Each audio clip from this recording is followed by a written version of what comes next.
What? Really? Like right off the rip? What's shaking, everybody? Lou don't care. Lou does not care one rip about the start of the show. She just heard me get loud for a second. She's like, "Hey, what's going on? What are we doing? We're doing nothing. We're putting my earbuds in that I forgot to put in. They don't really need to have in until we have our guest, Kevin Frandsen on. Franny will join us in about a half an hour. We will talk all things baseball, but we'll get into some stuff before we get Franny on. One was Ohtani. I seriously, God, I remember the days when the Angels had him. I keep texting my buddy every time Ohtani does something. Man, if the Angels could ever get a guy like that, that'd be incredible. That'd be so cool. And then he's a Red Sox fan, so he would text me, "Man, I wish we had a guy like Chris Sale. That'd be great if we had a guy like him." Oh, the Angels screwed that up, not shockingly. But so Ohtani last night, in case you weren't paying attention, and really, if you weren't watching any sports at all last night, it's the only way you wouldn't know what happened last night. Braves, who have not won a game, get out to a 5-0 lead down in Chavez Ravine. Dodgers claw their way back, tie it up at 5, get to the bottom of the 9th. I think Pajas was leading off, and Pajas would do ground out flat. I'm not really sure. So set the stage for Ohtani. On Ohtani bobblehead night, no less. First pitch, crank, left center. As soon as he hit it, you knew it was gone. You know how Ohtani's like Barry Bonds in that way. Like it just sounds different coming off their bat. There are a few players in the game when they hit the ball, it's like, ooh, that sounded different. And Ohtani's that dude. Ohtani's that dude where the ball hits his bat, sweet spot. It's just like it's a different sound than anybody else. And he hit it, and that sound happened, and the ball said bye-bye. I mean, this guy, I don't know how many superlatives. You got to keep like just using the same superlatives because it's insane what this guy is doing. I think they had the MVP odds. They had National League MVP odds. That's it right here. And click. Thanks for coming, everybody. I think that was off Iglesias. Yeah, he's gone. Home run. Dodgers 8-0. God, that guy's such a badass. He is such a badass. Like, how is he not favored to win the MVP every year? I don't think he is actually favored to win the MVP going into this year. I don't know who it was. I don't know if maybe it was Soto, possibly. Who else could it have been? I'm trying to think. Acuna is not coming back until I don't know, probably midway through the year. I don't know if there's anybody in the Braves, but maybe it was him. Maybe somebody look that up for me. See what I thought he was second though. I thought it stuck out in my mind that like, how is this guy not first? Like he should be first every year. He hasn't even pitched yet, and the guy's just doing what Ohtani does. I was like, yeah, man. I remember when he was an Angel early on, like he struck out quite a bit. Dude doesn't even strike out anymore. He's batting over 300, OPS over 1,000, 50 jacks. Not even stealing bases this year that I've seen. It's insane what this guy does. Are those the MVP odds? Are those up to date or are those ESPN bet? So you can April 2nd. Okay, so they're probably I wonder what they were to start the season. I can't see it's a little small on my screen, but what's Ohtani? Plus 145, okay. And then Soto is what? Oh, I get okay. Now that makes sense. That makes sense. He should be the favorite every single year because he's one of the best hitters and he's not even pitching yet. I mean, it's so yeah. I'll give you a little insight about the head coach of the Golden State Warriors. Jerk off that he is, Mr. Dodger fan. He texts me all the time. Hey, it's not too late if you want to become a Dodger fan. I'm like, no, I don't want to become a Dodger fan. I was a Dodger fan till I was about 13, 14. They traded away about maybe 14. Say, Lopes, Garvey, all those guys. And I just said, I've had it.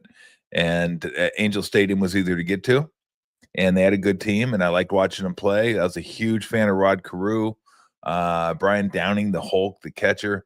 He was like big, like before anybody else was big. He's like massive dude. Doug DeCinces, Bobby Grich, Disco Dan Ford, Fred Lynn. I love that team. I don't know if Nolan was on that team. I think it was probably gone by then. Frank Tanana, Mike Witt.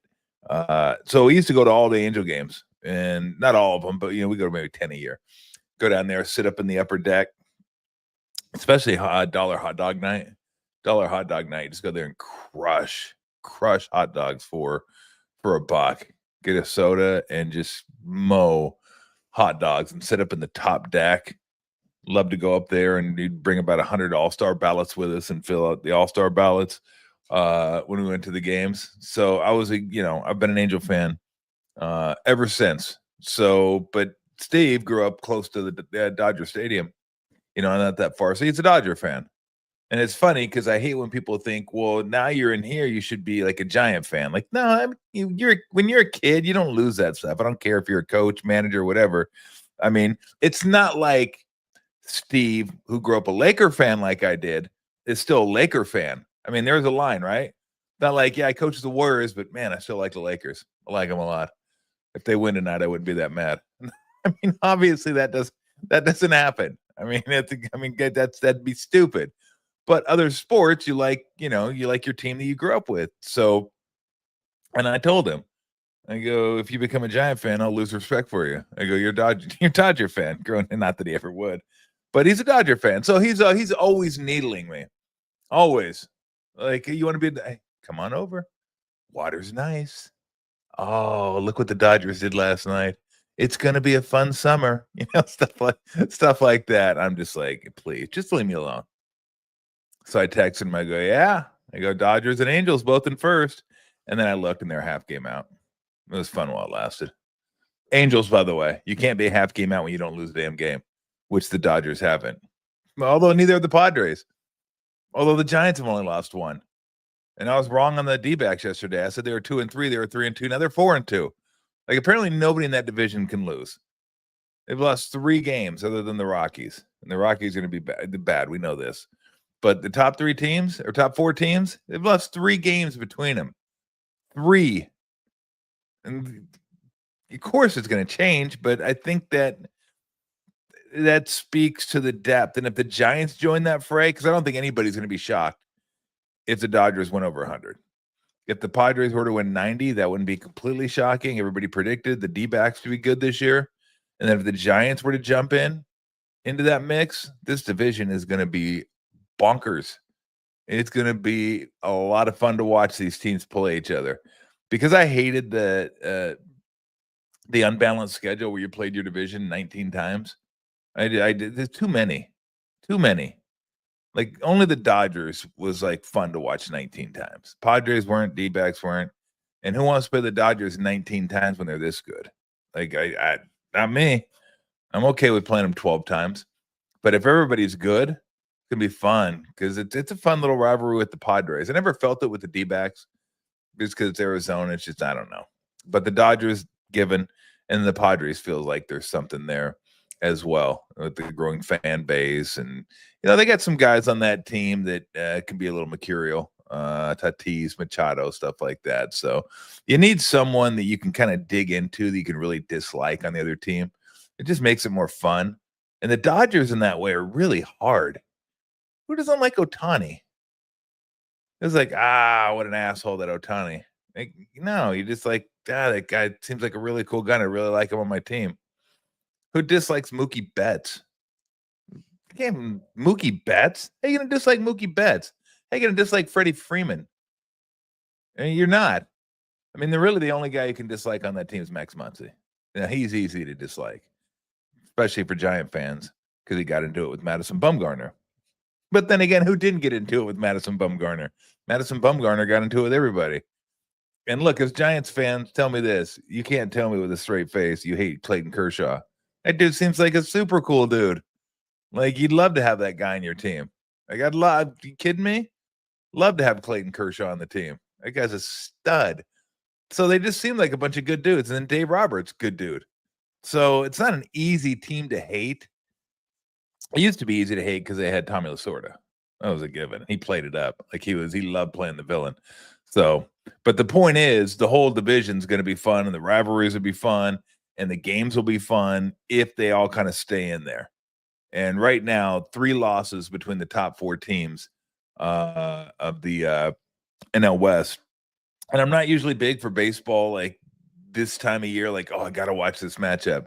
But the Dodgers go to Philly this weekend, and I'll be recording those. Those will be ones that I will check out, and I'll talk a little bit about next week. Probably not going to talk too much individual games, baseball wise. There's just so many of them. But what I am going to try to do is watch like a team for like a week or 3 days, because I'd like to be conversing on all the teams that are at least good, and see and watch their pitchers and stuff like that. So, I'll obviously watch the Giants, watch the Dodgers, watch the Angels, but I'm going to watch the D-backs, watch the Padres, watch the Phillies, watch the Braves, watch the Cubs, watch the Brewers, just watch the teams that, are going to be pretty good teams in Major League Baseball. It's not going to be super easy, especially with the NBA playoffs rolling around.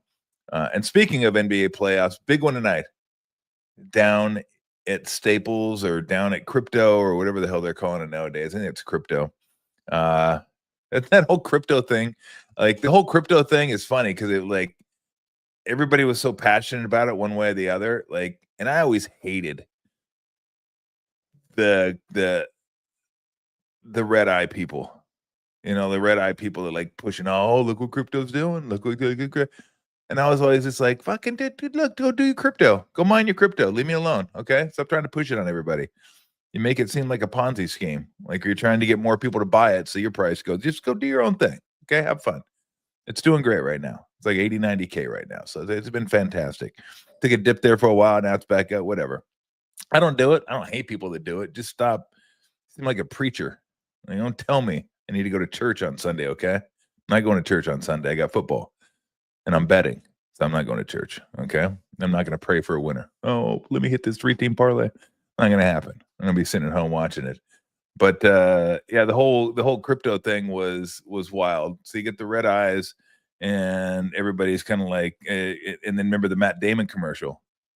What is it? Something favors the bold. The future favors the bold, or something like that. Yeah, that company didn't turn out so well, did it? No. You don't see those commercials as much anymore, do you? You don't. But hey, hopefully you're making lots of money off it. I know some people that have some. Look, I wouldn't mind having the guy deliver a pizza and they get like $100 zillion in crypto and not even know it at the time. Like, hey, you want this crypto for the pizza? What am I going to do with this? All right, I'll just keep it. He probably lost it somewhere in the move. He probably moved and like lost his Fire Stick or lost his codes or whatever. His blockchain was off by about 3 letters. Like, oh crap, how did I put this in? This is worth billions. I can't even access it. It's just killing me. Anyway, they're playing down there tonight is the point I was like kind of getting to. And so it's a big game. And not big in terms of are you going to make the playoffs? But look, 3 is probably still at play with the Nuggets losing that last night to the Spurs. And the Nuggets didn't play anybody. The only guy they played was Westbrook. I looked at their I was like, God, the Spurs are beating the Nuggets. And then I was like, okay, it's back to back. Let me see who's playing. Like Brown out, Joker out, Gordon out, Murray out, Porter Jr. out. I was like, good night. Who's these guys playing? So they played Westbrook, and the Spurs got him. So you see right here, Lakers and Nuggets are 2 games ahead of the Warriors. They both, if I'm not mistaken, I'm almost positive. Probably should look this up, but they have the tiebreaker on the Warriors. So in essence, they're 3 games behind the Lakers and the Nuggets. I think Rockets. Let's just say the Rockets are 2 now. They're clear. So you got 2 big games coming up: Lakers, Nuggets. The Warriors could maybe get to 4, maybe 3, maybe 3. And here's why, in my estimation, 3 is important. And you'd almost, for me, rather be 6 than 5 because you get to play the Rockets in the second round if you advance. And the reason I said this is the Rockets are a good team. I just think they're probably a year early. They're young, super athletic, really can get after you defensively. Like they are long. So it's not going to be easy, but they don't shoot it that well. And I think they can be defended in the playoffs when you really lock in on what they try to do and who their scorers are. I think that's a team that if you can stifle Şengün, who's kind of like the hub of their offense, a little bit like Jokic. Look, he's like I don't even want to call him a poor man's Jokic, but he's Şengün's really good. He can ball. But then you got guys that are really hit or miss as far as offensively. Thompson's had a fantastic year for him. Van Fleet can shoot it a little bit from the perimeter, but he can be exposed defensively. Green is like wildly erratic. Like he's so athletic. He could hit you for 40, but then he can also chuck a 3 for 17 in there as well. Jabari Smith Jr. is another guy so they have a good team, but they don't have the experience, and I don't know if they have the offense to carry them in the postseason. So I would like to be 3 or 6. 4 or 5 is a little bit of an issue because 4 or 5 you're probably going to get either the Nuggets or the Warriors, and then OKC in the second round. And in case you haven't noticed, if you squint really hard, I'm being sarcastic, you can see someone that's 14 and a half games above the Rockets. I remember telling my good friend Mark Spears, who writes for ESPN, I go, Thunder are going to win this division by minimum 5 games. I undersold that. They're probably going to win it by 15. I mean, the Thunder are, and then people still question the Thunder. And I get it, because they don't have a ton of experience too. But they do have shooting. Not great shooting, but they out-volume you. But what they do is they get after you on defense and don't turn the ball over. I mean, it's so valuable. Are you snoring on the show?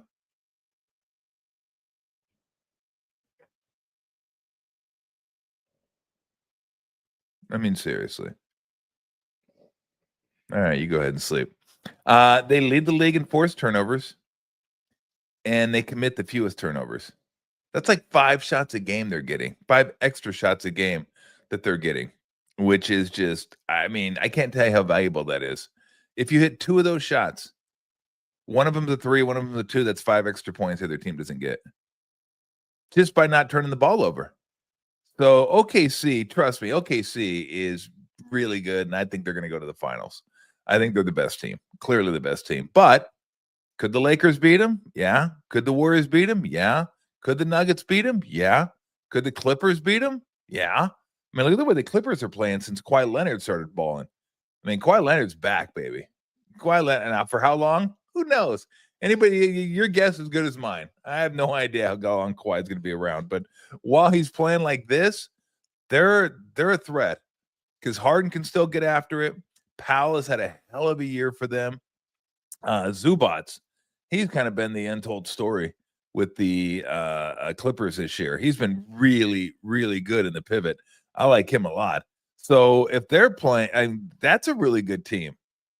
And look, they got the Mavs coming up twice. They got the Spurs. I hate doing this, but assigning wins and losses because it seems to never work out that way, right?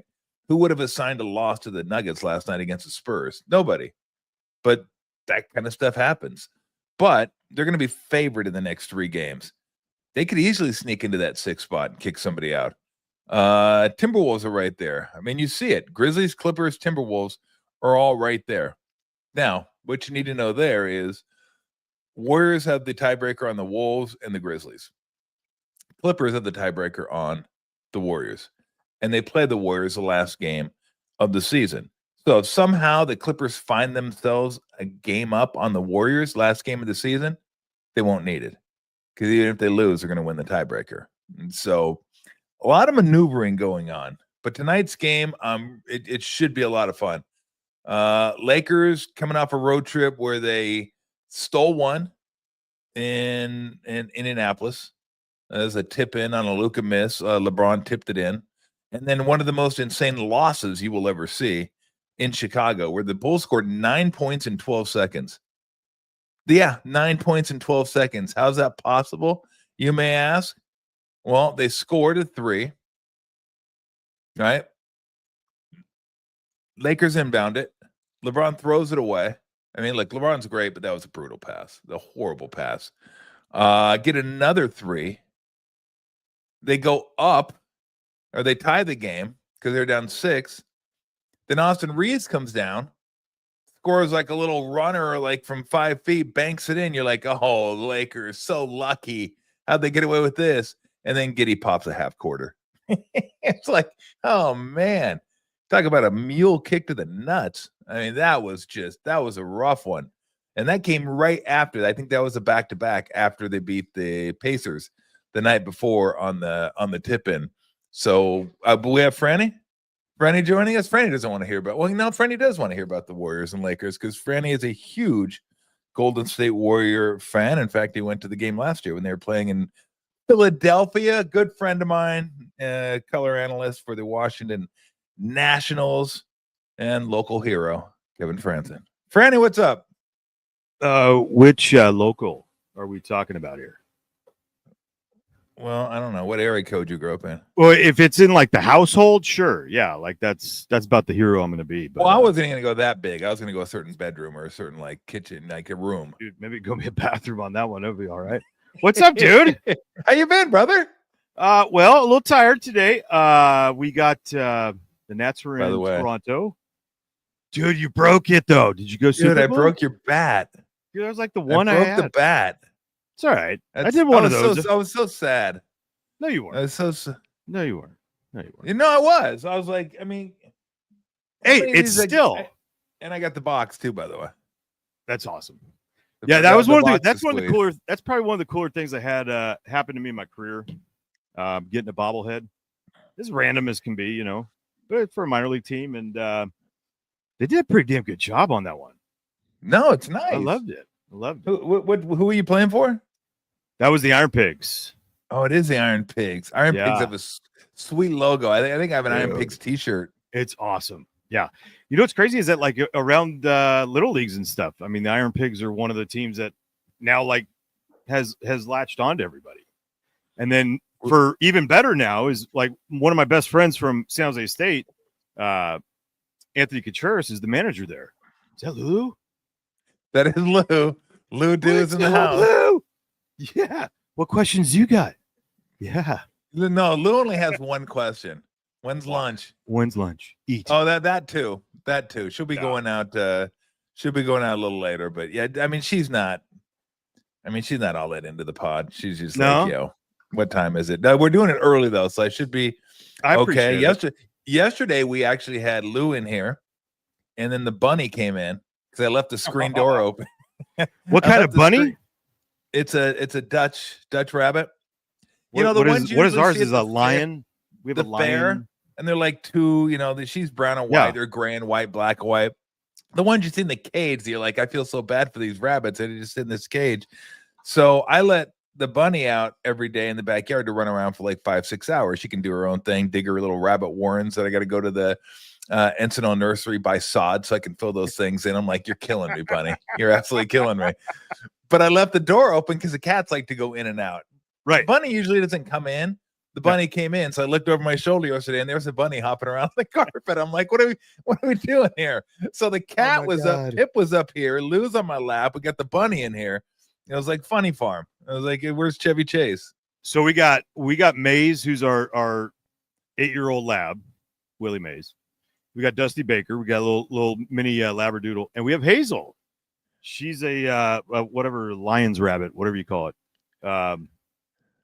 Oh, you got a rabbit too, then? Yeah, we got a rabbit too. Nice, dude. Dusty's like this little guy, right? He just sits right by our cage. Like she has like a. It's not even a cage. It's just like a playpen. It's huge. She just roams around all day on. He just sits there waiting for her to come near the side, and he kind of like nips at her. Really? She kicked him one time. He hasn't been over there since. Really? Because I'm like, dude, she's tiny. We can't let her out because there's a feeling that, the dogs would look at her as a toy, I think. And if you know what though, I bet you could try it because Lou's not that big. Lou's probably about 21 pounds, but they'll sniff each other, like just walk up, and the bunny comes right up to Lou and sniffs Lou in the nose, and Lou just kind of looks at her. And the cats, crap. Yeah, the cats were the ones I was worried about. Because when the cats first saw her out back, they got in that like lions, like kind of like hunter's pose, where you could see like just the shoulder blades and the eyes got really big. And I'm like, I could just see the cat take it around the neck and just try to. And I was like, oh come on, don't do that. But no, I can let them all four out and they all coexist and nobody pays anybody any attention. They just do their own thing. So no, the biggest thing I have to worry about with the bunny is if there's any birds of prey and come down, swoop and grab the bunny. Because we used to have a couple bald eagles that lived around here. They lived over at the golf course, Chuck Carica. I guess they're not there now, but I don't really have any birds of prey over in Alameda. So I'm like, I don't think a crow's going to come pick her up. They would have no reason to. So I go, bunny can fight that off. Birds of prey there is like John Fisher, I think, Yeah. Thank you. Boom. That's what you're doing these days, huh? How long did it take you to figure out your routine? We're still kind of figuring it out. What are you talking about? We're still kind of figuring just letting out the animals doing that stuff. It's a bit. We're just doing well. I needed to do something. I was going to do this regardless because I want to do this and it's fun and I talk about. And you're awesome all the time. Well, I appreciate it. But we're just kind of whatever works. Try to do 3 shows a week and maybe dude, I don't know. The backyard ones are amazing. Dude, when you get to the Bay Area, you definitely have to come over. Yeah, but like here, let's be honest here. Bill Martin being your first back there. Bill was great. That guy, dude. If you didn't know what ADD was, that's him. It's like anyway, like you're going like all over the place. I'm going, this guy's still the best. Like he's Bill's still incredible. Bill's incredible. Yeah. He actually texted call him the weatherman. He goes, let's do it again. The Bay Area's weatherman. Bay Area's weatherman. When you get to the Bay Area, you're gonna come to the backyard. I will. We'll get you over to the backyard. Yeah, it's fun. We've had we had Ratto in the backyard. We have Dave Fleming in the backyard. Ray? So Ray's great. He's doing well. Did you get him hammered? Well, I don't know. He drank a half bottle of wine, so I'm not really sure. I did. And he's gonna be the same way. Anyway, so it doesn't matter. I mean, that might be. Well, the thing about Ray, we're trying to get him some like a hat or some glasses because the sun was just crushing him, man. I mean, I thought he was going to have like 4th degree cancer by the time the show was over. I was like, Jesus. So dude, can we get you something, please? You should just have a hat for like a guest. Like just he looked like he looked. You know that show that Christmas show? He's Mr. Heat Miser. That was like Ray. He's Mr. 101. And I was like, please, can I give you a hat? Complete sunglasses, something. So we're thinking we might have to get an awning to put it back there just so we have some shade. Because it's for the pod. It's a write-off. It's all good. Exactly right. All right, let's get to a little baseball, and then we'll get to some local Bay Area stuff as well. Can you even? I said last night, you can't write this stuff with Ohtani. Walk-off homer on Ohtani bobblehead night. I go, it's just the dumbest thing. And I can't. I'd love to be able to hate him because he played for the Angels and everybody knows I'm a huge Angel fan, but I can't. The dude's like the coolest dude, and he's just so good and so humble and just goes about his business, and he wants to be part of a team. He doesn't want to be like, hey, I'm separate. Like, I can't. And I watch him, just like, I was telling these guys, Franny, that I always text my buddy and go, God, if only the Angel could get somebody like that, that'd be so much fun to have him. And celebrate. But how ridiculous! Like, do you still look at him? Like, I mean, we've seen it now for a while, but I still look at him like, oh my God, he's still doing these things. And it's going to come back even more because of the pitching part of it. Exactly. Go back to last year. When he got his 40th homer was a walk-off grand slam, wasn't it? I think it was. God, his second bobblehead night. His second bobblehead night, he led off that game with a homer. He had one of the most historic games of all time to get to 50-50, right? He went 6 for 6, 3 homers, he missed the cycle by a replay, right? He was safe at third, they replayed it, and then he was out. Yeah. But he was 6 for 6 that day. And then you add in another bobblehead night, and my God, he's got to hit a walk-off homer and plus have 3 hits. Plus, it was the Braves. Like the Braves were. I mean, did you sense it? Did you watch it? I was watching it on the plane. I watched it. I watched like the last kind of 4 innings of it. Okay, I'm unfortunate for the Braves. I didn't get to see their 5-0 lead. Right, but Snit treated it like it was Game 7, and really, you could just sense. Well, you could sense how important just getting that first win of the year was. Like, that's true. On the bingo card, the Braves getting being the last ones to win a game, get a win, was not there. No, that it was not there, because this is a team that is so phenomenal. And then on the flip side of it, you can't. I mean, Snell was awful yesterday for him, and you can almost tell. I mean, you've seen it, and you've seen him at his best too in San Francisco as well. But he was complaining from the beginning part, like he and home plate umpire last night were not on the same page.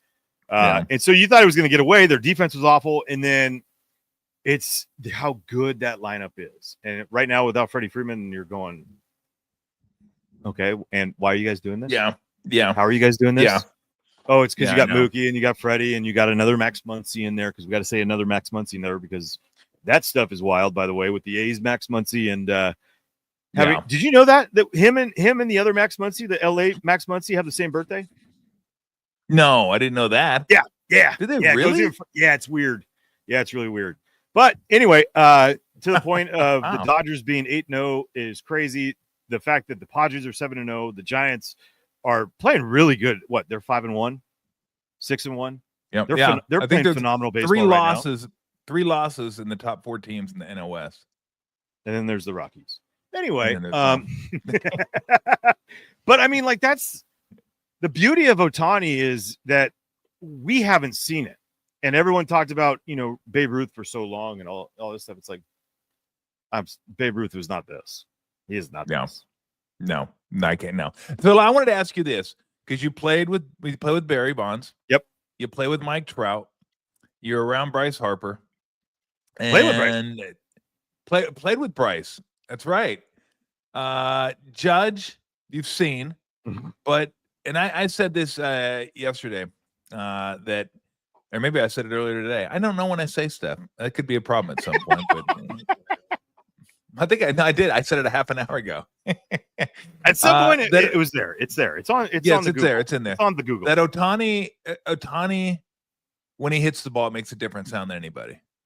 Like, even like Harper or Trout that I remember. Although you told me Trout runs harder than anybody you've ever. I've never heard anything. Oh my God! It is the loudest thing down the first. It was like what everyone talked about with Bo like Jackson. Clydesdales. Yes, the power is like insane.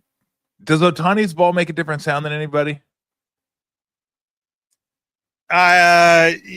No. Those three are. Harp is different. Like, even Soto said it last year in one of those ESPN things. Like, whose bat just sounds different? It's like Soto goes Harper by far. For me, Barry's. I mean, it's. Yeah, I mentioned the Barry one is the all times for me. Like, he would be hitting the cage. You'd be upstairs coming down, and you knew it was him. Yeah, just based on the sound, it was like. Anybody else can go in there and they're whacking away, hitting the ball hard, all this stuff, whatever. And the sound was like, yeah, it was good sound. That was like, I'm running down because you want to go watch. But I would say, I mean, it's they're in a league of their own, all those guys. Oh, yeah. Lulu. But that to me is the part where it's the pitches that he does it on. That's where he's different than a lot of the guys, right? It's almost like a little Vlad senior at times, right? That pitch that he hit last night was a changeup off the plate away, and he hits it out dead central. Yeah, and so why I say that is because Barry just never went. He never left the strike zone, and so you can't just sit there and say, "Oh, he was a great bad ball hitter." No, because he's the most complete hitter we have ever seen. And everyone wanting to, tout Soto and all this stuff. I'm like, every single day I get on my MLB show, I'm like, how much money would Barry have made? Like he would have been a billion. He would have been a billionaire. Yeah. 8 years, 8 billion.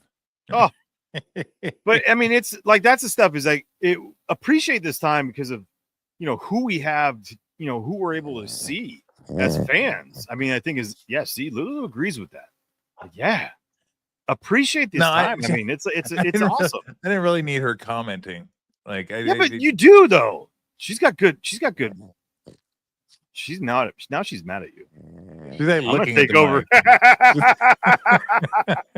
I want in.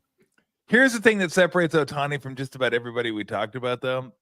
He not only had the pitching, of course. That's the obvious. Right. He's the fastest guy on the team. Dude, like, he's so fast. I remember when I watched him the first couple of years with the Angels because Trout can fly. And I always said Trout's probably faster than Ohtani, probably to first, maybe 3/4 of the way to first.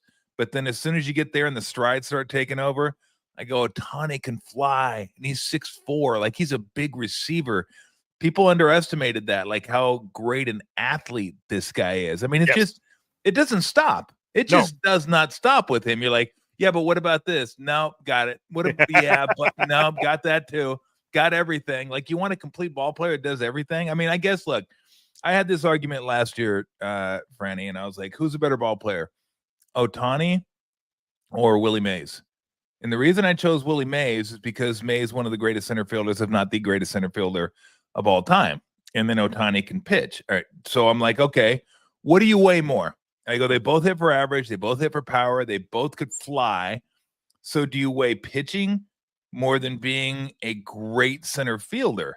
And I go, that's kind of tough because I'm not really sure what's more important. I go, maybe pitching. But man, when you have a great center fielder that takes care of like left center and right center and just, I mean, up the middle, you're golden. So I didn't even know how to break that one down because pitching and defense, but that's almost what you have to do with Ohtani because it just, how much do you take away from his greatness that he doesn't, play a position? Maybe a fraction, maybe a little bit, but like no one's forcing him to. No, like, I bet you, like, we could all agree upon this. Like, if you put him out in the outfield, you can watch him shag. Dude's gonna run everything down. I have no doubt. No doubt. Team dependent. Let's say team dependent with the Mays and Shohei deal. Because, like, if you have a good pitching staff, then what is he needed for? Yeah. Like, you could almost just save him and save his legs and do that offensive side like what we saw last year. But, like, I would always take – I believe I would take Willie all day long, every day. And just for the fact that, I mean, he played every day. Yep. Playing every day and being able to put up the numbers and doing all that stuff is still insane. To think about, like, Ohtani as a DH last year, I mean, you talk about, like, what, a 7-WAR player, 8-WAR player as a DH, insane.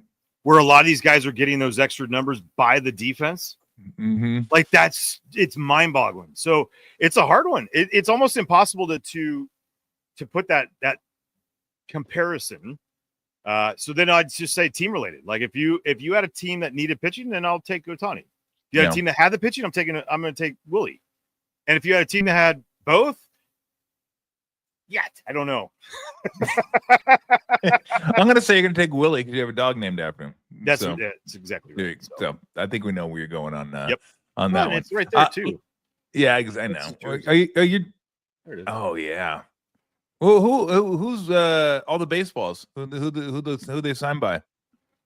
Big leaguers, minor leaguers. No. Well, no shit. I didn't think it was like a hobo off the street. So you got to sign it. This is Billy from the corner that signed my ball. Who's that? Oh, Billy. Billy. Okay, go. Derek, go. I got Derek Jeter. I got Will Clark because you got to have him down there. Willie. Okay. Barry. By the way, it says God bless Barry Bonds, not God bless you. But God bless Barry Bonds. Johnny Bench, Craig Biggio. Oh, Bench. Yes. Oh, yeah. That's awesome. Nice asking him for that, and he couldn't have been more gracious to do it. It was awesome. It was like, did you ask him to hold like 7 baseballs in his hand, like no a baseball bunch? No, I just asked him to shake my hand. I was like, damn, it is true. I know. I heard it's like a catcher's mitt. Pujols, Vizquel, and then this is one of my favorite ones. That's Doc. That's Roy Haladay's. Okay. And there's a bunch. There's a bunch of Hall of Famers in there. A bunch of guys I played with, teammates. My Giants row of like teammates that I have. Okay. And then there's a bunch back home. Do you have a Nolan Ryan ball? I don't see him ever. So. I can give you mine. No, you need to keep that. Keep that for the fam. And then I got care. this one over here. It's like I gave them my Mike Witt ball. That Baby Ruth one. What? Wouldn't that be great? Baby Ruth. I don't know. Who's this Baby Ruth person? I'd be like, you might want to lock that one away. This one's my favorite one, though. This is a new one. This one I got last year. There's only one person that's ever done it. 40-70. 40-70 Acuna? Yeah. Acuna. Just to have it signed 40-70 is amazing. I can't wait till he gets back. He's one of my favorite players to watch. He is gosh, I can't remember what year was that 21? I think it was 21. We were doing the game Phillies Braves and Sunday Night Baseball. I'm doing the radio side for the Phillies. A one hopper to lead off the game at 110 off the bat to our shortstop. And Didi Gregorius is playing short. Right at him. Like not right or left, just straight at him. He beat it out. And it was one of those moments that you sat there and like Didi did everything right. Like he really did everything right. Except for the ball wasn't thrown at a billion to first because I'm going like, oh my God. He beat it out. I'm going 110 out of the box. And he's doing like that's another one you just take I think we take for granted like some of this serious talent because of like the past and the everyone with the history of baseball and saying like, oh, these guys aren't as good. Who cares if they're as good or not? You hear this all the time with the basketball world. It's like, who cares? You're wasting away time and passion about these guys that could play. Acuna's insane. And he's going to do it on 2 torn ACLs now. Like, or no, they're torn at the time, but like, I can't wait for him to be back because there's certain guys that you don't take for granted as a broadcaster doing, right? Like in watching games. Yeah. He's one of them. It's funny because we do have that discussion in basketball, probably far too much. And I always tell people it's like the rules were so different. The game was different. I don't know why we're arguing like over who's better. Like when people used to say who would win, the 90s Bulls or the vintage Warriors of like 15 to 22. And I was like, well, what rules are you playing by? What rules? Yeah. And I hate when they say, well, Jordan couldn't shoot a 3. I'm like, no, he didn't shoot. Didn't mean he couldn't shoot. He didn't shoot because the game wasn't played that way. And, Kareem didn't do certain things, but you telling me that Kareem couldn't do different, like if he was played college 40 years later and everybody's running around shooting and like, oh, look at what Wemby could do. I go, guess what? Wemby wouldn't have been Wemby 40 years ago. Right. Wemby might not have played 40 years ago because he'd have got folded up and stuffed into a suitcase and no one would have cared that he could shoot threes because no one shot threes back then. It's just a totally different game, totally different mindset. And with baseball, it's the same way. Like you're getting paid to drive the ball now. You're getting paid to get on base. Like, the whole walks as good as a hit, which I hated that from Little League when they say, hey, don't worry about it, Billy, walks as good as a hit. And I was like, that's right. When's the last time you saw a walk driving somebody from second base, you fucking dummies? They go, walk's not as good as a hit. Right. I mean, in some situations it is, some it isn't. But that's the mindset kids have growing up now. It's about on base percentage. You were growing up, I was growing up, it was about batting average. And for those people that are curious, it works this way. Batting average actually helps your on base percentage. They kind of go hand in hand. Right. It doesn't hurt on base percentage. So, but players are being taught different things now and asked to do different things, getting paid for different things than they used to. So to say this guy's better than that guy even 30, 40 years ago, I think it's just a ridiculous. I mean, you could have the argument if you want to. I just don't feel like partaking because I don't. Yeah, exactly. Why? I just go get a beer while you guys argue. Yeah. Look, oh, man. Jackson Merrill just the other day said something that was awesome. Who signed an awesome deal for the Padres, right? Like great for him, but great, even better for the Padres moving forward. Yeah, exactly. He goes, I'm not a walker, I'm a hitter. And I was like, I love that. God, you're going to be embraced by so many people just by saying that. And he was phenomenal. I got to interview him last year during the All-Star game in Texas. And I'm like, how are you 20? Like, just the way you're thinking and your thought process on things, and you understand why the older guys fought for him, right? Like to be on the team, and Machado and Fernando Tatis, they're like, he needs to be playing for us. Like, that needs to happen. And it wasn't just about the talent, but like his maturity is insane. So, like, I mean, I was taught never strike out. Like, don't strike out. Like, you are not a power hitter. Don't strike out. So I didn't strike out, like, ever. And that was fine. But that was a part of the time. Like, I knew my role wherever it was from high school on up. I think I had one or two in high school. In my senior year, I struck out that. And then I had more hit by pitches than I did strikeouts in college. So did you really? Yeah. Wow. I don't know if I should be proud of that or, but it's a part of what the DNA is. Like you said, it's what you're taught. Like, the whole thing with the NBA stuff is just insane because you're going, they're the best athletes in the world, literally the best athletes in the world. And what do the best athletes do better than anybody? They adjust. And so, like, you give them a certain amount of rules. Now, would Steph have to beef up a little bit? Probably, but who cares? No. He would still be the greatest shooter. Yeah. Now, great players, I've always said this, great players have figured it out in any era. And people always say, well, what about the players of the 70s? I go, great players in the 70s could play today.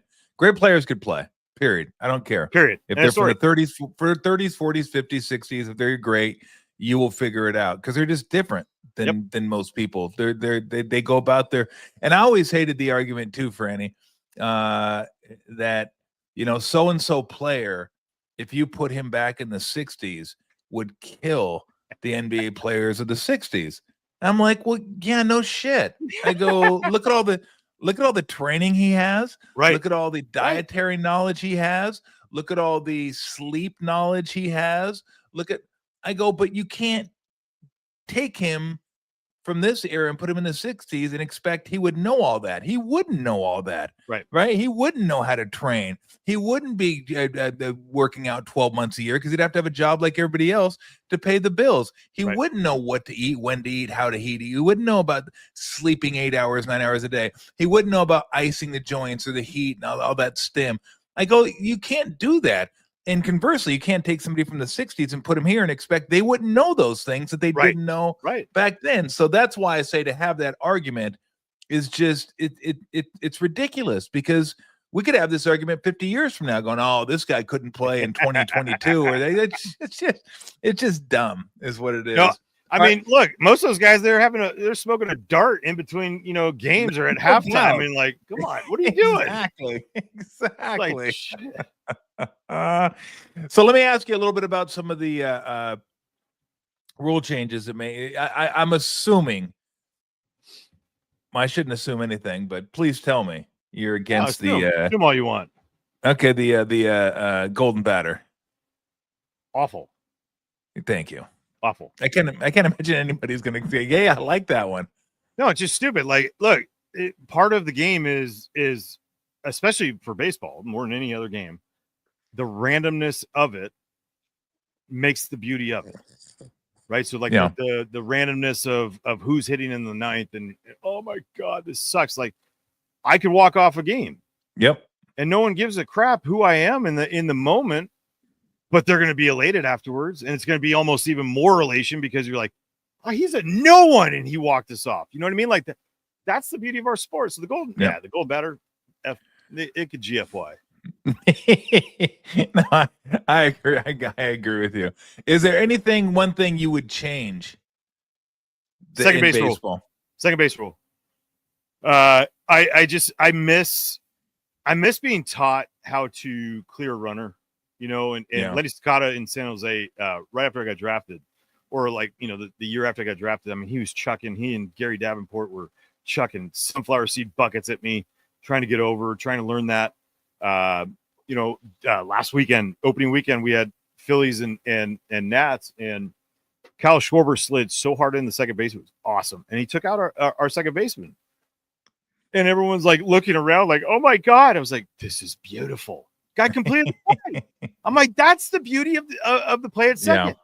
And everyone's like, oh, well, Utley ruined that. I was like, Utley didn't ruin it. Tejada ruined it. Yeah. And everyone's like, what? He had his leg broken. I was like, he played against Chase for all those years, and he knew that play was never over. It's the playoffs. It's a one-run game. He's not going to sit there and say like, oh, well, he's going to make it to first, right? It was, for me, always claimed for the fact that like his arms were like, it wasn't against the rules.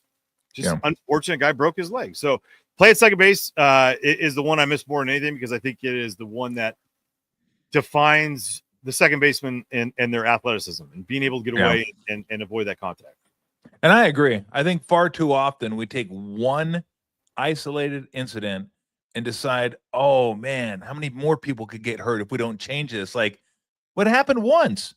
It was an Utley play that was absurd, but in the 80s, twice. Remember it Will happened. Clark? Oh my God, yes. But I was going to say it ruined field. It ruined Pedroia's second base back then.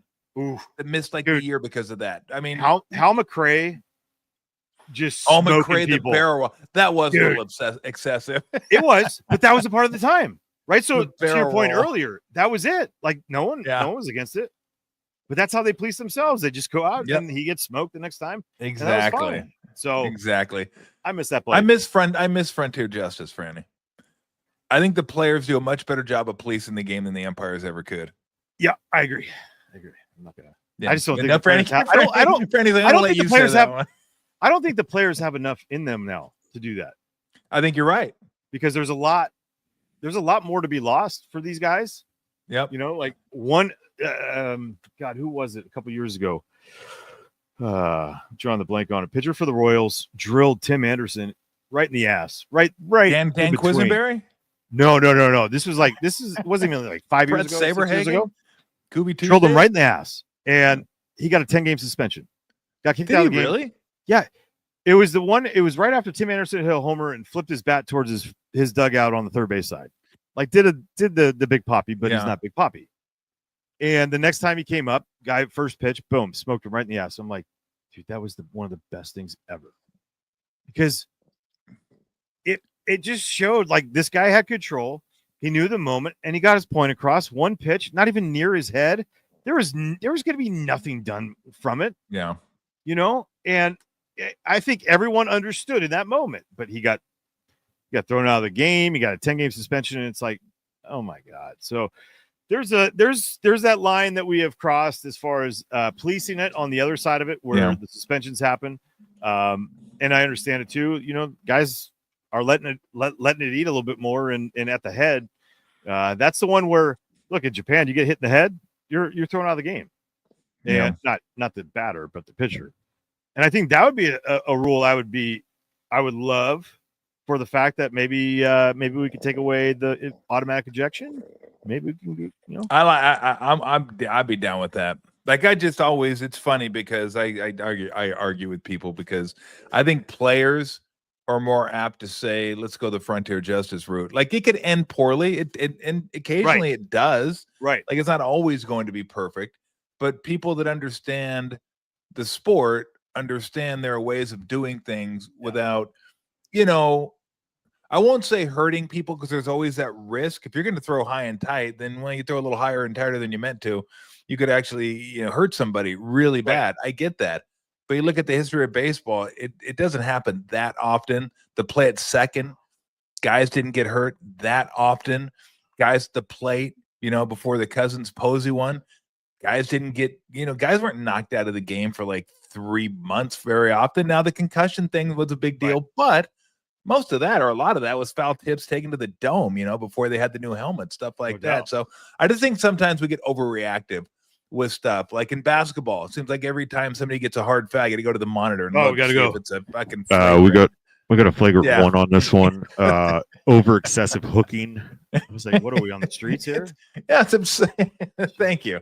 It's absurd. Yeah. I'm not saying we go back to the Kevin McHale, Kurt Rambis clothesline of dude days and just get 2 free throws, shooting 2. Oh, it's like, bro, that's all you get. I mean, you just almost murdered the guy on the court, and you get 2 free throws. But and I agree with you too. I don't even know if players would know how to do it nowadays, because that's the biggest part. Right. They are nicer. They aren't as mean as they used to be. I think and I'm not saying you can't fraternize with the opponents, even though that didn't take place back in the day, but there's not as much nasty in sports No, world it's missed. anymore. There just isn't, and I kind of miss some of it, to be honest with you.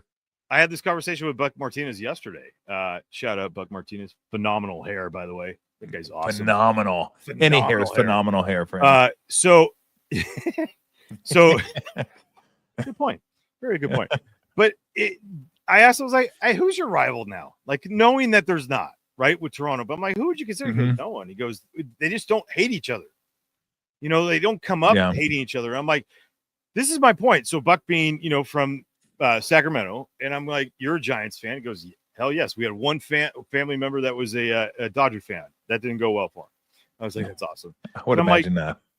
All this stuff by, you know, the Dodgers, for me as a fan now, like, look, I don't have that hatred towards them because I'm like, I'm watching how they're treating everybody, and it's actually kind of awesome, right? Like the employees there, they take care of well. They do everything right for family wise.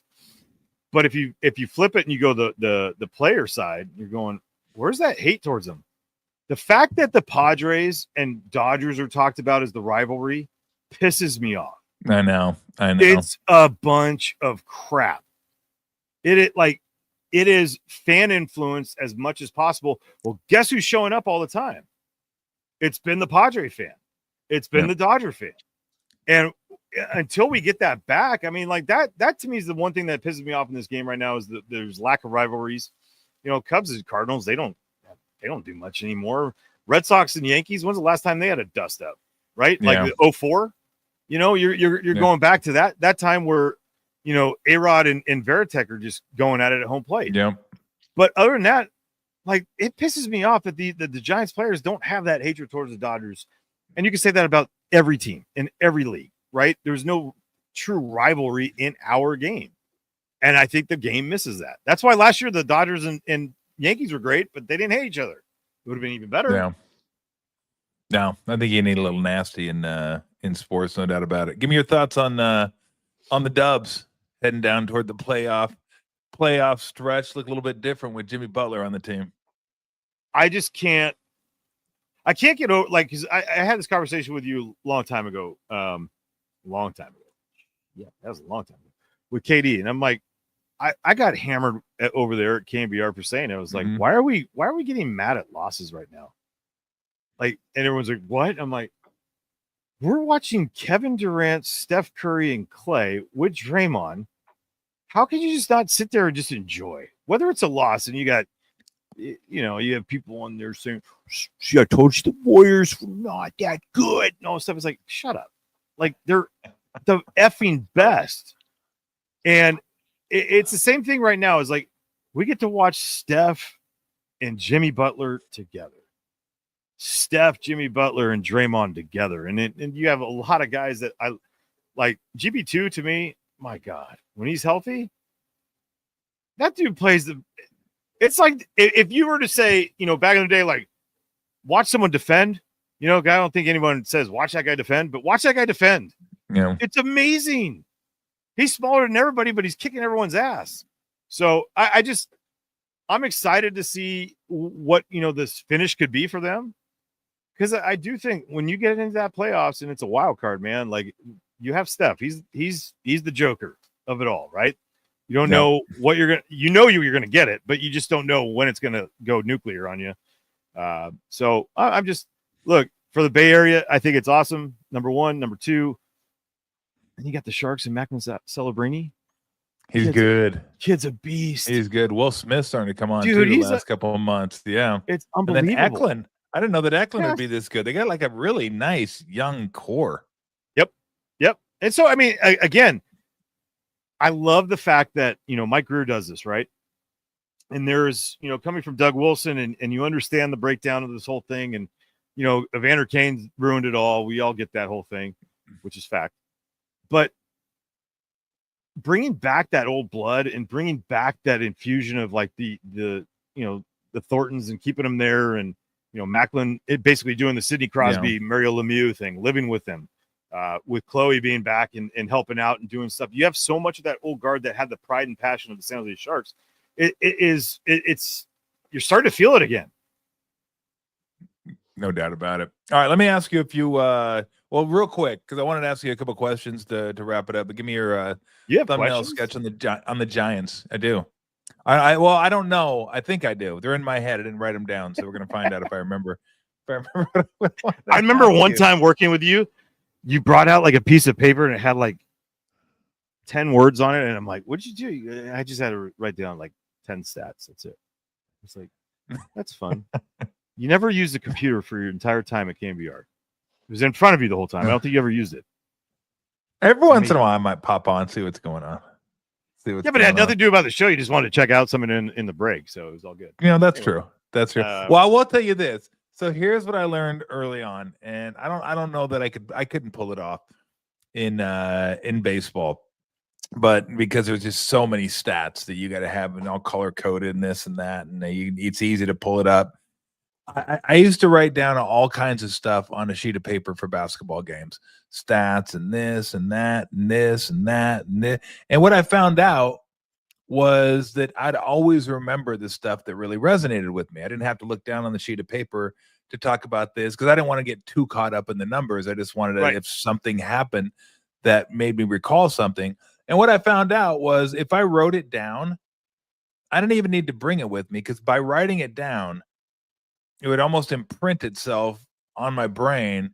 And then the stuff that I didn't find all that, like it wasn't, I would lose it. Like I wouldn't even be able to recall it because it wasn't that important. So that's kind of what I did for the show a little bit too. Like I'd write stuff down, like what I want to talk about, what I wanted this, and I might miss some stuff here and there, but I always felt like it led to more interesting conversations anyway, because then I'd go off on a tangent.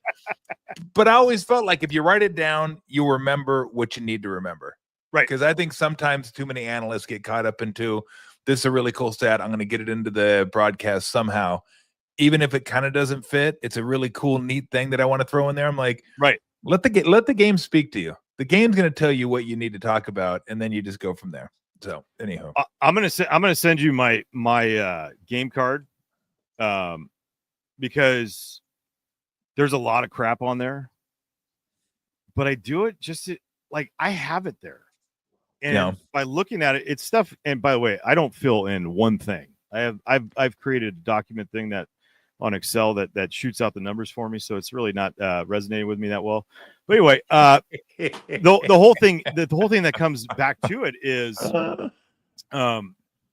if I need to go, I don't want to scour around like a bunch of these sites because all these sites are awesome.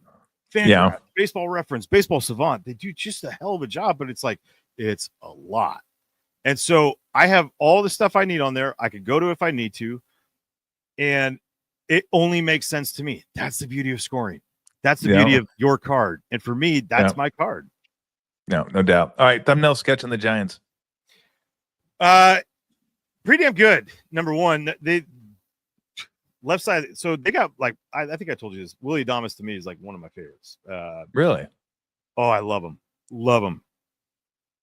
Only player I've ever like been like in my time had, was traded from the Rays to the Brewers. And I don't know if you remember this, but like a bunch of the Brewers guys were crying, or Rays guys were crying, because literally crying, because they're like, that's our that was our leader. He meant that much. And you listen to Pat Murphy, the manager for the Brewers now, and the loss of him is far greater than anything else. And he said, and because of just like that connection that he made with each teammate that mattered.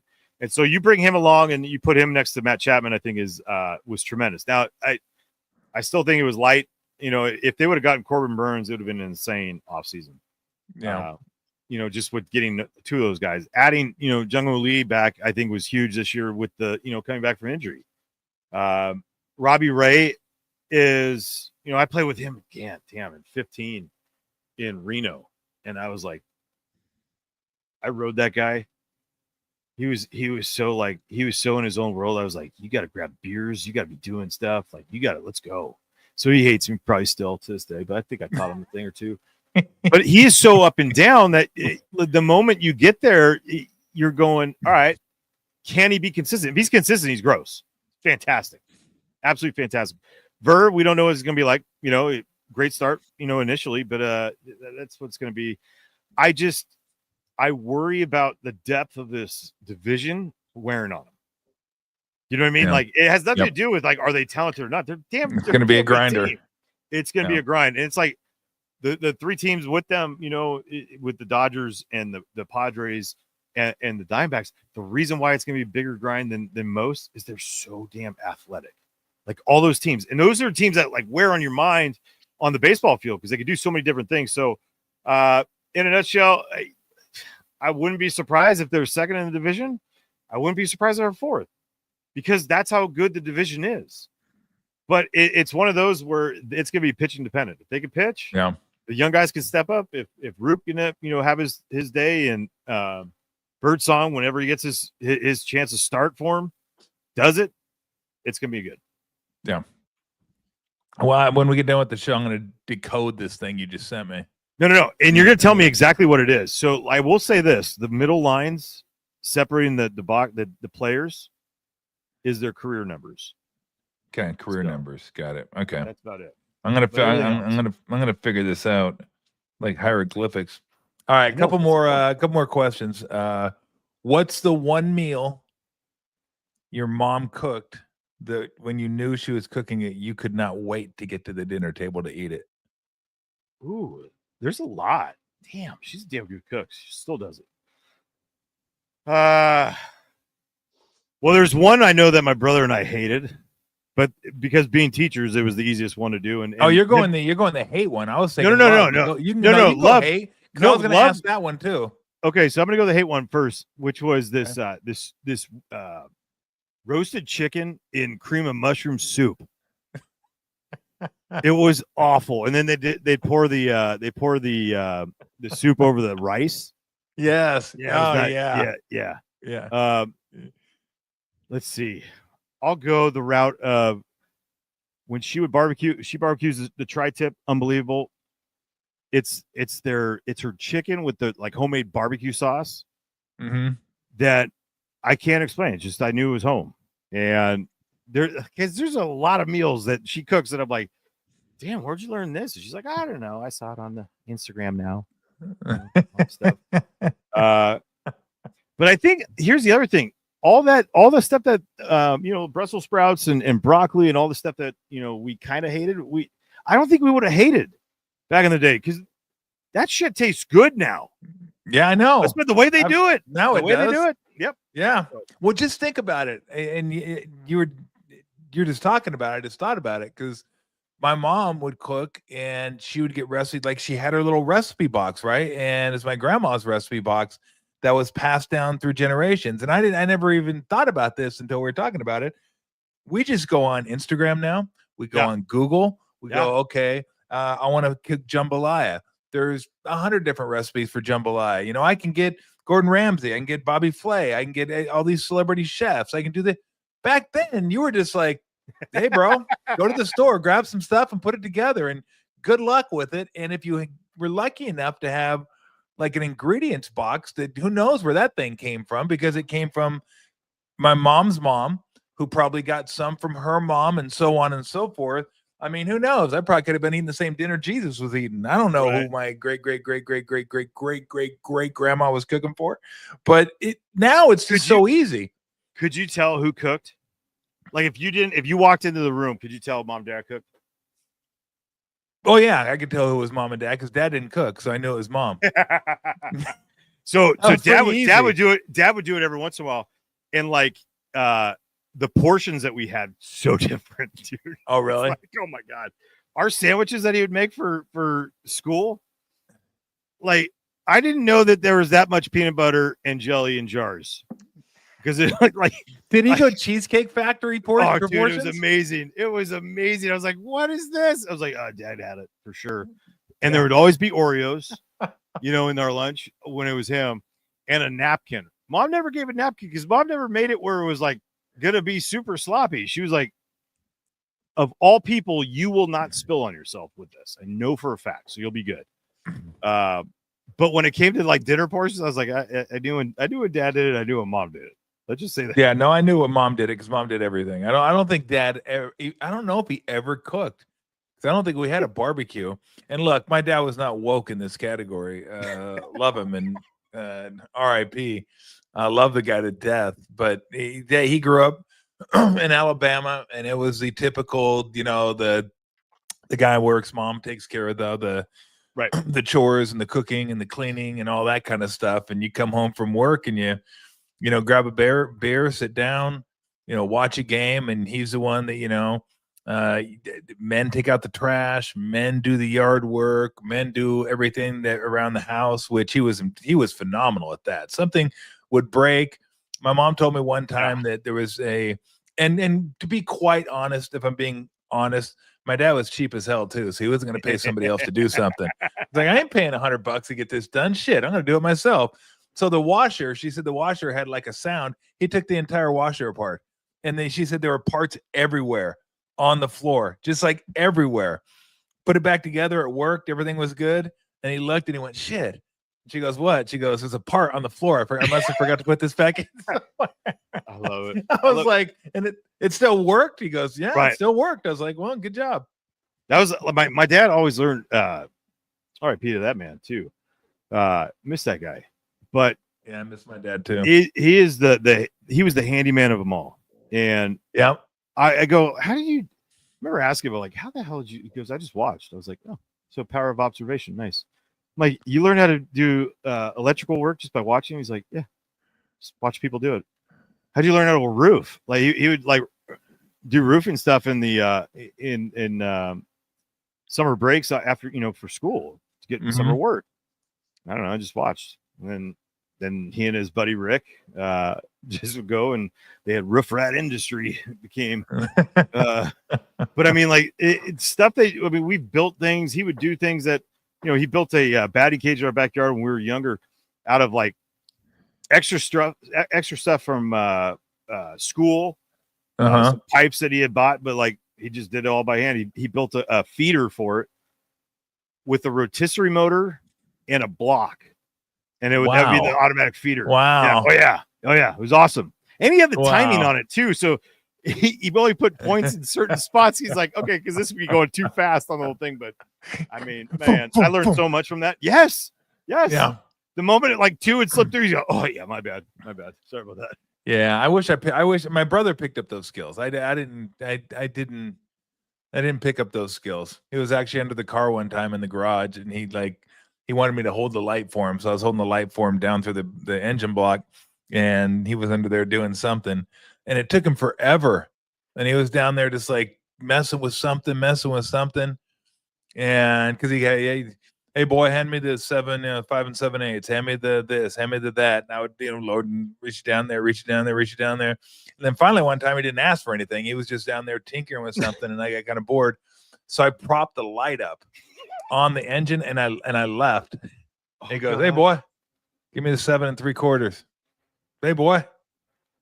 So he had that little roll, whatever. Yeah. I forget. There's a name for the rolly thing that goes into the car. And he gets out. Yeah, and I was gone. I was like down the street playing ball with somebody. Oh yeah. Needless to say, he wasn't super thrilled about that. So no, I bet my DJ could never do crap. He was an idiot with that stuff. But I picked it up. Did you? Yeah. Okay. Yeah. And think about I love it. Everybody can do it today because they have YouTube. True. Just going YouTube. That, I mean, like, how do I do this? How to do this? Like my dad, your dad, that generation, they actually had to watch and learn and figure stuff out. They were risking because it wasn't death. or a manual. Remember the manuals you used to have? You're like, let me look at this. What do we got here? Oh, okay. The red wire goes like, what are we diffusing a bomb? Yeah, but how many times did your dad actually use that? Like he looked at it, he's like, what? Yeah, not really. I got it. No, my version of that is playing a video game and not reading the instructions and going, what the fuck's going on in this game? I didn't know I was supposed to do that. What would you have done without like the Nintendo book back in the day with Zelda? No one would have known. No one. No, Zelda's a great game. Zelda's an incredible game. Yeah, for sure. All right, last one. What was the most trouble you got into as a kid? What did you do? And what punishment did you get because of your actions? All right. So I was in 3rd grade. Kid's name was Nick Sirigliano. Never forget his name. He was like a monster at that age. Like, I don't even know what that would have been, like 5'3" in third grade. Yeah. That'd be huge, right? And I was tiny as hell, but fiery. Never changed. And I was the ball boy for my dad in his basketball teams. And so I picked up a few things. He liked to scream and yell every once in a while, and motherfucker, this stuff. It's like, oh God, all right. Yeah, what does that mean? Okay. I'm just gonna say it anyway. We're playing peg pickle out there at Buxton Elementary School in San Jose. Beautiful place. Love the Bulldogs there. And he was about 3 feet from me. We're playing peg pickle with the tennis ball. No, excuse me. Tell people what that is. Peg pickle. So if you're to play pickle, where you have two bases, just basically a rundown, and you go from base to base, and you'd have to tag them or whatever. But peg pickle is even more fun because to get the guy out or girl out, you'd have to throw a ball at them, and if you hit them, they're peg out. Them. Yeah, peg them. So peg them. He pegged me from about 3 feet in the head, and I turned to him, and I will never forget him. You motherfucker! Not thinking anything of it. I just remember in context, it sounded great. And that big bastard went all the way to the teacher and was like, Miss Ernst, he called me and man, I got in so much trouble from that. I lost recess for like 2 weeks. And like a kid, like me losing recess for 2 weeks was like, all right. Like that was my show. And that was my show. That was my show. You were the ruler of the kingdom. No. Recess. I did because I was so tiny. So no one I was always like, middle pick. Wasn't like, oh yeah, whatever. Yeah. Anyway, I just dominated from that part. But yeah, and so I got home and having to tell I don't think my mom ever knew that part, but like she was pissed. And she knew that part, but she doesn't know this part where like when I had to tell my dad afterwards, he came in the the room. Oh, I can't believe good context though. Nice job. Gave me the pound, and I was like, that's so good. But like didn't still ruin recess for 2 weeks. But yeah, I used it in the perfect context. Yeah. And the worst, that was probably the worst. I was a good kid, man. I didn't get in trouble a lot. Did your dad? My dad didn't curse around my mom. So well, technically, yes, he did around her when he was coaching, but not the house. Not the house. I mean, that was my dad. I remember the first time I came in the garage. He was working on something. He never cursed around mom. Yeah, and he hit his head on something. Like lifted his head up and hit it. And he goes, "Motherfucker!" I was like, "What would happen?" Excuse me. What did you just say, dude? Yeah. He hit his head. We played hoops, and it was an A-shaped frame that was over the door, and so it was like this, and then came down. And this side stayed up near where the roof was, and my room was here, and this one came down low. And if the basketball would get caught in the flower bed every once in a while, so you go over there, pick up the ball, and hit your head on it, and be like, "Bam! God dang it!" Mother God.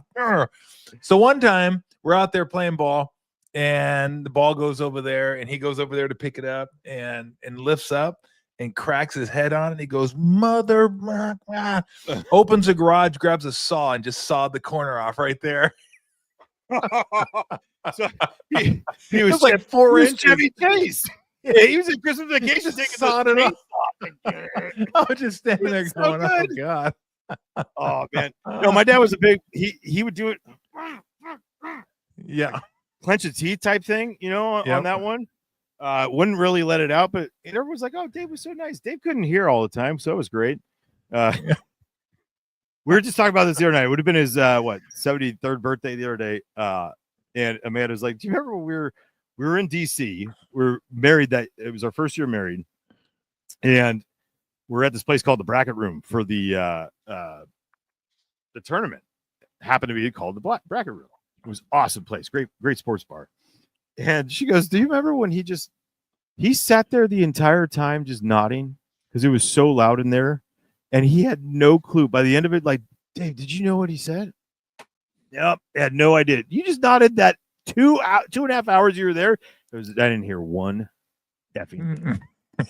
But he just sat there like, every once in a while you gotta do the lip to like, sounds good. Right, yeah, sounds good. Say anything. Yeah, so Anyway, all right, I'm gonna have you vote before you leave. Speaking of brackets, we got our own bracket. We got a serial killer bracket, and we're down to the Fiendish 4 for the serial killer bracket. Who do you got? It's Zodiac versus John Wayne Gacy, the killer clown. I mean, to do it in a clown, do it as a clown. You got to go that route. There it is. Yeah, well, Zodiac beat Jeffrey Dahmer. That's crazy. You know why? Hometown boy. I underestimated that. Dude, who's the one that was in Fresno for the longest time? Near Fresno. The Golden State killer? No. As far as in jail, there's a one near Fresno that state penitentiary down there. I know Richard was it Bundy? Ramirez with, I don't was it know. Bundy that was there? We had a chaplain in Fresno for the Fresno Grizzlies that goes, I would meet him. His name was Ed. Ed's awesome. Ed was awesome. Ed Kemper? I don't know. No. I can't remember. It might have been. Anyway, he would go and visit the him. killer or the chaplain? The chaplain. Oh, okay. And he would go and visit. Not to say that some chaplains aren't killers, but no, but he would go and visit. It was either Ted Bundy or Dahmer. One of those. Oh, okay. Well, it wasn't Dahmer. Dahmer was it was Bundy. It was Bundy. Okay. And he goes, it sucks because you know how like he goes, these guys are so remorseful. I'm like, dude, what the hell? You're in like in a spot with them the entire time. He goes, yeah, no big deal. I'm like, the fuck kind of are you doing? Like, what are you doing? Yeah, it's kind of a big deal. You think it's a big deal? You got Gacy. Who do you got? Speaking of Bundy, that's a 2-3 matchup. Richard Ramirez, a Night Stalker against Ted Bundy. I gotta go Bundy. Yeah, I think so too. I think so too. It looks like it's gonna be Bundy Zodiac. Zodiac upset Dahmer. Looks like he's on his way to upsetting Gacy, which is surprising. I think if this poll took place any place but the Bay Area, I think Zodiac probably would have been done. It's kind of creepy having to vote on this, but I mean, it's oh no, it's super creepy. There's no kind of about it. It's Who did Ratto go after? I feel like Ratto would have been his knowledge of stuff is way better than everybody's. He would have. Ratto probably would have had a write-in vote. I would imagine he wouldn't even have liked our brackets. He would have come up with somebody different just to be different. He probably would have had that, but he would have given you all the reasons to believe it afterwards, though. Oh, absolutely. No, there's no doubt about it. No doubt about it. Oh, it's so good. That's why with you guys, it was so the debate that you guys used to have, just because he could debate anything.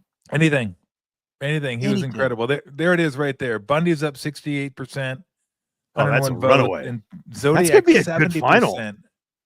It might be a good. I have a feeling it's going to be Zodiac now. And Zodiac is just, again, he's riding the momentum of the Bay Area, and he's our guy. It's pretty damn good. I mean, it's crazy that we have a rooting interest in this right now. Yeah, no, it's yeah.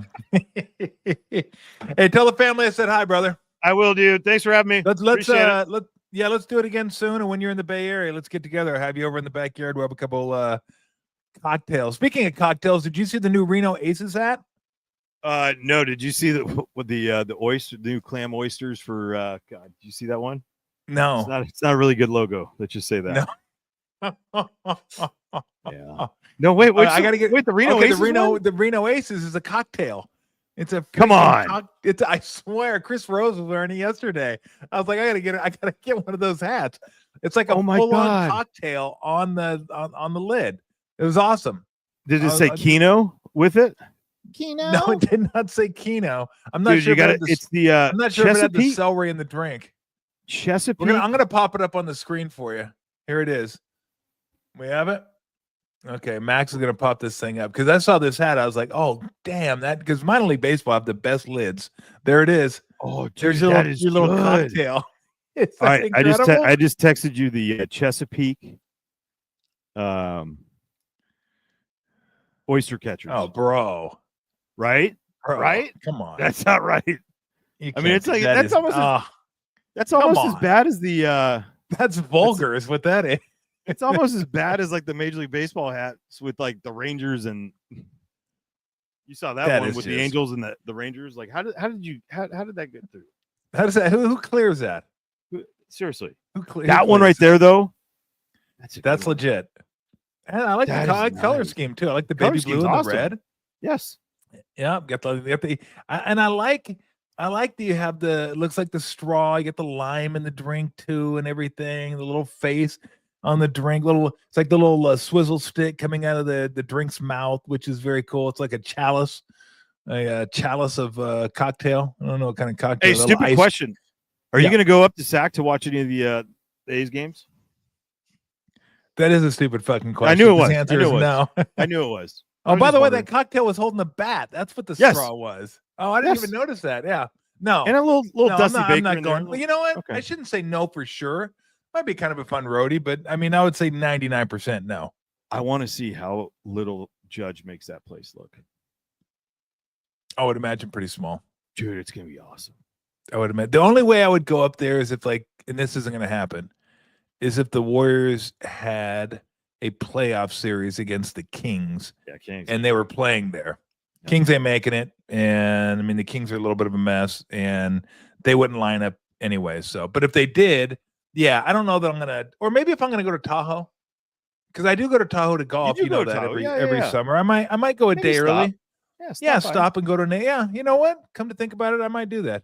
I just love. Here's the only thing that I love, because it pisses me off that they're not in Oakland anymore, and I will always call them the Oakland A's, and everyone's going to continue to hammer me and be like, "You can't say it." I was like, I will say it all day, every day. They're the Oakland A's. They did a phenomenal job celebrating Ricky, but it's still not the same. The fact that these guys get to play in front of a packed house every night, I'm pumped for. Whether it's in a minor league stadium or a big league stadium, they get to play. And same thing with the Rays. They get the feeling of what it's like to see every seat taken. That fires me up. Yeah. Because the A's are freaking talented, man. Oakland A's are freaking talented. I agree. Boom. All right, we're gonna let you run. You want to stick this up on the computer screen, because this is just. I mean, it's just. I don't even know what to say. Is it the oyster? I could say present it without comment, but we've already commented on it. But I mean, come on. Yeah. The one on the right. I mean, yeah. I don't know what it looks like there, Tom. Who stamped that? Got it. We're good. Like, well, I mean, I got so many different things to say now, but no, you don't need to say anything, and I'm not going to say anything. I'm just going to look at it and say, I love how they faded out the baseball seams on it too. You know, I mean that. No, just no, just no. Like, I swear to God, imagine you got to wear that out to the. I put it up on the screen, and Amanda came in. She's like, "What are you doing?" I was like, "What are you talking about?" And she's like, "Get it up there for the kids." It's like, oh. Okay, did she come in and she said, "Bro, why are you on Pornhub? What are you doing over there?" It's like, huh? It's like, I mean, but God. I like the color scheme. I like. It looks like. I like the hat right next to it. The one with the white panel. I was about to say I like the color scheme. It looks like Oregon State. The beat. Oh. See? I mean, you got to end it on that one. It all comes back around is what happens there. There it is. But the color scheme. Speaking of color schemes, because I do like orange and black. Yes. So I like the giant colors. One of my favorite hats of all time. I have behind me somewhere, you can't see it, but we had Brandon Hyde on, who's a really cool dude, Santa Rosa guy. Hyder's awesome. Yeah, I liked him a lot, and he sent me some Oreo gear. So I got the Oreo hat with the goofy. I see him in a couple weeks. He's one of my favorites. That's one of my favorite lids too, and he's a cool guy. Really, the first time I met him, he knows a couple of my friends up in Santa Rosa, but really cool guy and fun team to root for. So I'll say this. The reason why I would like root for the Orioles in general now is because they stayed with him through all that bullshit they put him through and the rebuild that they had. They could have easily moved off of him and gone somewhere else. Instead, Sigmundell, he's one of the assistant GMs there. He's a Bell. He's a Bellarmine Bell. Really? Yeah, he's the one that did the wall thing. So moved it back and moved it in. Now it's going to be like the bridge, you know, the median thing that moves it, the cart. They're just going to move it in and out all day, every day. Like whoever they're playing, it's going to go back. It's going to be freaking amazing. So anyway. Well, tell Amanda and the kids that they said hi and hope you guys are doing well. And hopefully when you're out in the Bay, I'll come check you out. When are the Giants I'll there? Come check you here. I'll come check because you're here this year. We're always there. We're both. Oh, that's right. We're in the National League. The whole schedule's got me freaked out. Like, okay, so you'll be here at some point. I love it too. I'm a big fan of it. Being a fan, if you're a kid and you get to see everyone, I'm in. Yeah. No. Amen. Tolbert said hi, Franny. I will, dude. Thanks, bud. All right, man. Take it easy, bro. One Later. of my good friends, Kevin Frandsen, calling. If you have the MLB package like I do, you can catch Franny calling the national games. That was a disturbing disturbing logo. It really was. And I have no idea who put that up there one more time. Like, did they stick like that one? I like that. I like the kind of the pelican. Do you think the pelican's angry because it's looking at the other logo going, fucking, are you kidding me? Like, I gotta share the bill with that. Like, what is that? Like the pelican, although I gotta be honest with you. I'm more kind of like the 80s happy animal logos as opposed to the mean animal logos. Like, remember the dolphin, Miami Dolphin? He just looked like a happy dolphin, had his little dolphin helmet on. Now he's got the angry, kind of aggressive look. The Cardinal, Arizona Cardinals, same thing. Angry look. Before what do we got? Oh, Max can't help himself over here. We have no idea what's going on other than oh god. And I see what you guys are doing now, looking at comments. Yeah, well, how did I not know this was going to, like, this was a given? You throw something like this up there with you animals, and it's just gonna, who knows where it's gonna. Well, no, I know exactly where it's gonna go. I was gonna say you don't know where it's gonna go. Yeah, I do. I know exactly where it's gonna go. All right, I was gonna get into Cooper Flag, but we'll do that next week because Cooper Flag's gonna be around for a while, and just how much I love watching that kid play, and how much I hate he plays for Duke. I mean, I hope Houston beats the crap out of him. Like, that's just the one team I can't root for. I just can't root for Duke. I'm sure everybody has their teams: Duke, Notre Dame, Cowboys, Yankees. For a lot of you, Dodgers, whatever it is, LA related. But we'll get into the Final Four next week. We're gonna have something tomorrow. We won't have a show tomorrow, but we'll have a video. I think we're gonna go pay Pablo a visit and get his picks for the Final Four. So we'll go out to the Bay, say hi to Pablo, see what Pablo's up to, get his picks for the Final Four, and maybe some other goodies for you. And then we'll be back next week, and we'll recap the Final Four and the weekend, and we'll probably have a better idea of what's going on in the NBA playoffs. And the MLB will have another weekend under its belt, and I'm sure there'll be stories there. Get closer to NFL draft. I don't do mock drafts. I don't do any of that stuff. And then maybe we'll have a contest of like the most disgusting hats of all time, like hats that should have never been okayed. We'll just have to look at minor league baseball. I do love minor league baseball though, because they just say, fuck it. We're going to throw this up there and see what happens. Like, who I like? I like the Trash Pandas. Trash Pandas are pretty good hats. So that's an Angel affiliate. I don't know if it's in Louisville or somewhere down there. Louisville. But yeah, that one was whew. But I do have to get the cocktail hat. The cocktail hat's pretty badass. The only problem with those hats is they sit too high. Like the bill's too high. And I don't like that. I like the low profile bill. So maybe I'll see if they have those. But cocktail hat, that's pretty nice. That is pretty nice. All right, everybody, have a great day. I hope you enjoyed the show. Next week, I'm not sure we're gonna have on next week, but we're grinding. We got some things in the making, and if not, we'll just sit around here and screw around. Give me two comments. Are there any questions before we go? Try to answer at least a couple questions. Kirk Reeder, nice. We're gonna get next week. We're gonna get a tour of the shed. We're gonna have Woody take us on a tour of the shed next week. So we'll get deep into the Giants next week. Tour of the shed. There's going to be some great stories, and Woody's a great storyteller. So there'll be some great stories to go along with the shed contents.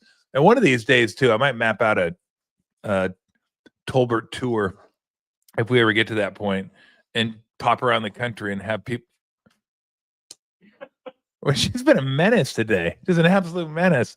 You got to see Kit too. I think Kit popped in here for a second. It's the first time Kit's made her presence known. Tom, did you enjoy 1862? I wasn't alive. I don't know. No, 1883 and 1923, if that's what Mike's talking about. 1862. Let me look that up for me. Is there a show 1862? Because I don't remember watching a show called 1862. Unless there's a joke there that I'm not quite getting. But if it's a Yellowstone reference, yes, I do love 1923 and I loved 1883. 1923 is better. 1923 is the better show. I love 1862. It's just popped it up there.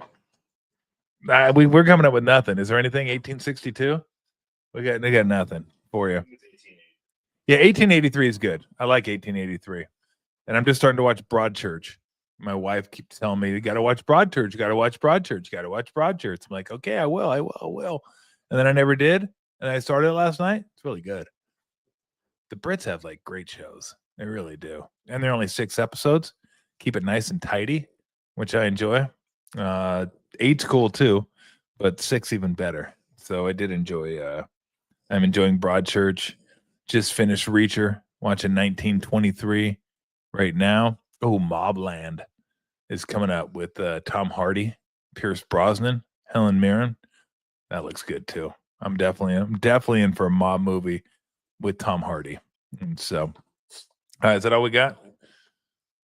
So yeah, if 1862 by 1862 you mean 1883, yes, I liked it. If you mean something else, then I don't know what you mean. So I wasn't alive, so I don't know if I liked 1862 or didn't like 1862. I'd have to ask my great,